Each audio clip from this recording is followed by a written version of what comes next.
Hoje eu vou apresentar o trabalho de análise preditiva com regressão linear simples, da disciplina de análise preditiva de dados. Aqui na introdução temos a descrição e apresentação do problema. O objetivo do trabalho é prever a nota de um estudante com base na quantidade de horas que ele se dedicou ao estudo. A gente usou o dataset horas notas, que contém o registro de 25 estudantes. A coluna horas é a nossa feature, ou seja, a entrada do modelo, e a coluna nota é o target, que é o que a gente quer prever. Então, aqui na explicação das colunas, a gente fala que tem as três colunas, a data, que indica quando a medição foi feita, a horas, que é a quantidade de horas de estudo daquele dia, e a nota, que varia de 0 a 100. Mas a data não vai entrar no modelo, ela vai servir apenas como uma referência temporal. Então, aqui a gente pode ver pelo info, nas informações básicas, que ele vai ter 29 linhas no estado bruto e 3 colunas. Aqui a gente consegue ver já as primeiras linhas. E também a gente percebe que ela usa a vírgula para separar o decimal aqui, o que vai precisar do tratamento de dados, a limpeza de dados. Aqui na limpeza e no tratamento inicial dos dados, antes de qualquer análise, a gente tem que garantir que os dados estejam todos no formato correto, sem registros inválidos. Então, vão ser realizados dois tratamentos: a conversão da coluna horas, dos valores que usam vírgula, e a remoção de registros em branco. O primeiro que a gente encontrou, o primeiro problema, foi na coluna horas, igual já diz aqui. Os valores usavam a vírgula como separador decimal e o Python não conseguia identificar esse formato como um número. Então a coluna estava sendo tratada como texto. A gente fez a substituição usando o método replace, que a gente vai ver aqui embaixo, e depois convertemos para o float. Aqui também vemos a remoção das linhas com valores nulos, como dropANA, que as linhas em branco elas não atribuem nada e ainda pode dar algum erro aí no nosso projeto. Então a gente vê que passou de 29 registros para 25 registros válidos. Então tinham quatro linhas totalmente em branco. Então aqui na análise exploratória de dados, a gente define a coluna data como índice no data frame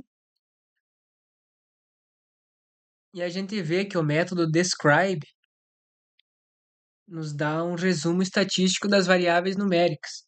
A média de horas do estudo é aproximadamente 5 horas, com um desvio padrão de 2,45. Isso significa que a maioria dos alunos estuda entre 2,5 e 7,5 horas. Há uma variação considerável, já que a nota tem média de 52 pontos e desvio padrão de quase 26. Então há uma variação considerável, o que confirma a dispersão das notas é alta, um reflexo direto da dispersão nas horas de estudo também, ligadas às duas. Então, na análise exploratória de dados, a gente define a coluna data como índice do data frame e a gente observa também que o describe aqui embaixo, ele nos dá um resumo estatístico das variáveis numéricas. A média de horas de estudo é de aproximadamente 5 horas, com um desvio padrão de 2,45, o que indica que a maioria dos alunos estuda entre 2,5 e 7,5 horas. Há uma variação considerável, já a nota tem média de 52 pontos e desvio padrão de quase 26, o que confirma que a dispersão das notas é alta. É um reflexo direto da dispersão nas horas de estudo também. Continuando, a gente tem a matriz de correlação e o heatmap, que é o mapa de calor. A matriz de correlação, ela mostra o quanto duas variáveis se relacionam. Então aqui a gente tem o valor de 0,97, que é muito próximo de 1. Isso significa uma correlação positiva fortíssima aqui para o nosso cálculo. Significa que quanto mais horas um aluno estuda, mais alta tende a ser a nota. E de forma quase linear, esse resultado é muito positivo, pois confirma que a regressão linear simples é a abordagem ideal para esses dados. É a forma mais visual, digamos assim, de visualização.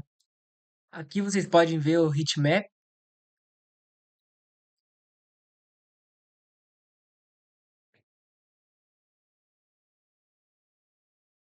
Mais abaixo, nos gráficos de linha, a gente mostra a evolução das variáveis ao longo do tempo. No primeiro, a gente vê a evolução da nota durante o período registrado. No segundo, a gente vê as horas de estudo, dando para perceber também visualmente que os padrões das duas curvas são parecidos. Quando as horas sobem, a nota tende a subir também. Então aqui a gente pode comparar a evolução da nota e o aumento das horas de estudo. Então, mais uma ligação entre as duas, mais uma prova. Então, nas análises estatísticas, nos outliers, primeiro a gente vê o box plot da variável. Ele mostra que a mediana está em torno de 47 pontos. A caixa, que representa os 50% central dos dados, vai do primeiro quartil ao terceiro quartil, e os bigodes se estendem até os valores extremos considerados normais. Visualmente, a gente não vê pontos fora dos bigodes, mas vamos confirmar isso matematicamente.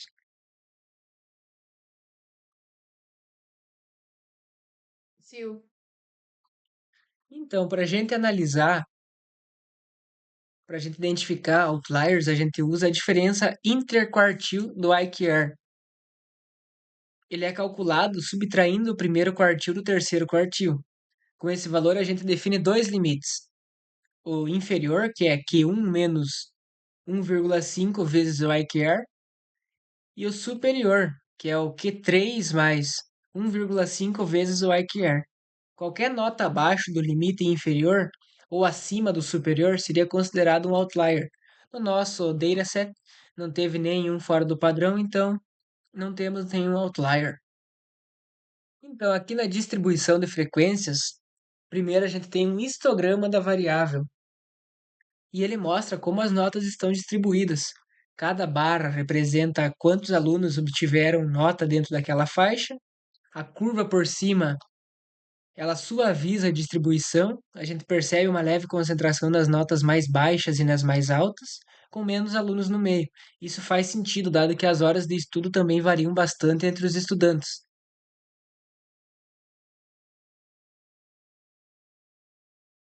Então, aqui o gráfico de dispersão, o nosso scatter plot, a gente tem a gente tem representado aqui cada aluno como um ponto no gráfico, com as horas no eixo X e a nota no eixo Y.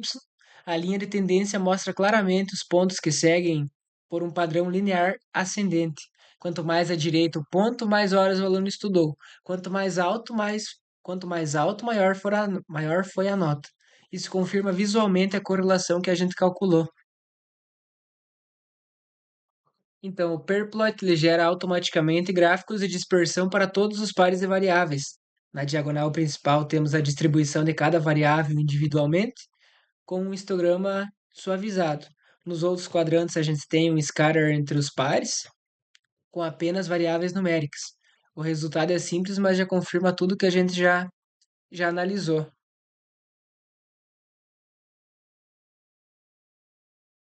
Então, aqui a gente tem a preparação para o treinamento. Para a gente avaliar o modelo de forma correta, a gente tem que separar os dados em duas partes: o treino e o teste, que seriam o train e o test. A gente usa 80% dos dados para treinar o modelo e 20% que restam a gente deixa de lado para testar depois.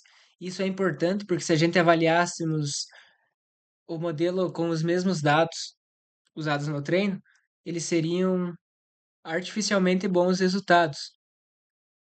Então, depois do treinamento, ó, o modelo nos dá dois coeficientes, o B1, que é chamado de intercepto, que é o valor previsto para a nota que o aluno tem quando ele estuda 0 horas, e o B2, que é o coeficiente angular, que ele indica quantos pontos na nota do aluno aumenta a cada hora adicional de estudo. Então, como se fosse com o B2 de aproximadamente tal valor, cada hora de estudo contribui mais com cerca de tal nota. Aqui na análise da performance, a gente tem as previsões do conjunto teste, as métricas de avaliação e a interpretação das métricas. A gente tem o R squared, chamado de coeficiente de determinação, que é o R ao quadrado, digamos assim. Ele mede a, ele mede a quantidade da variação nas notas e é aplicada pelo modelo. Então ele vai de 0 a 1. Zero significa que o modelo não serve para nada, não explica nada, e o 1 significa que ele tem a explicação perfeita, que ele tem o total aproveitamento. Então aqui a gente pode perceber que o nosso modelo de coeficiente de determinação ele teve 0,96, o que é um número altíssimo, um número muito bom. Significa que 95% da variação das notas é explicada pela quantidade de horas de estudo. Então o modelo se comporta excelente. Tem o MSA, que é o erro quadrático médio. Ele é a média dos quadrados dos erros da previsão. Então, por elevar os erros ao quadrado, ele penaliza os erros grandes de forma mais intensa. Seu valor em escala de pontos dificulta a interpretação direta. E tem o RMSA, que é a raiz do erro quadrático médio.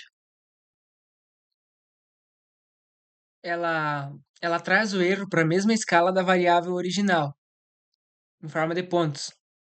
Um RMSA de 5 pontos indica que, em média, o modelo erra 5 pontos ao prever a nota, o que é muito razoável para uma escala de 0 a 100.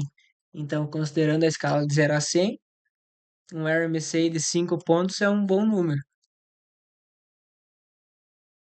E tem o MAE, que é o erro absoluto médio. Então, ele é a média dos valores absolutos dos erros.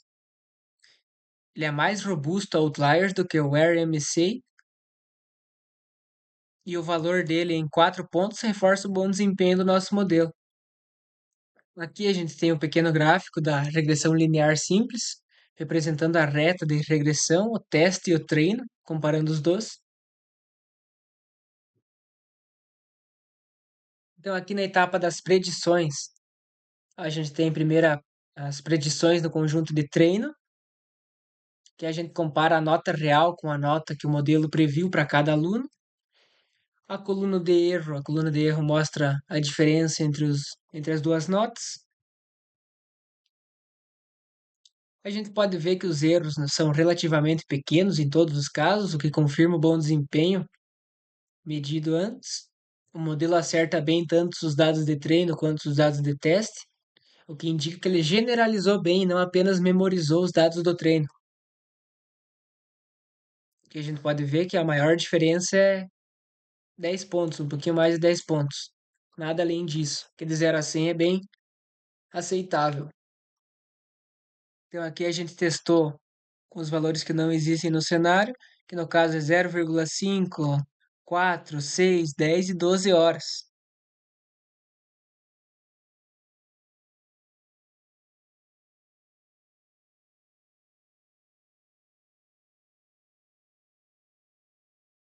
Aqui a gente tem o nosso resultado.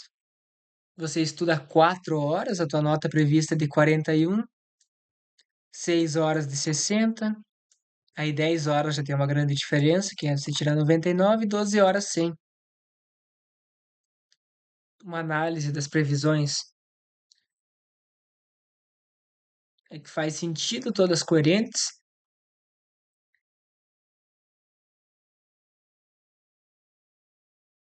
Aqui tem uma observação que o modelo é mais confiável dentro do intervalo de horas observado, que é de 1 a 9,2 horas. Fora desse intervalo, as previsões perdem a confiabilidade, principalmente para valores muito altos, onde a nota poderia ultrapassar os 100 pontos, que é matematicamente impossível no contexto real.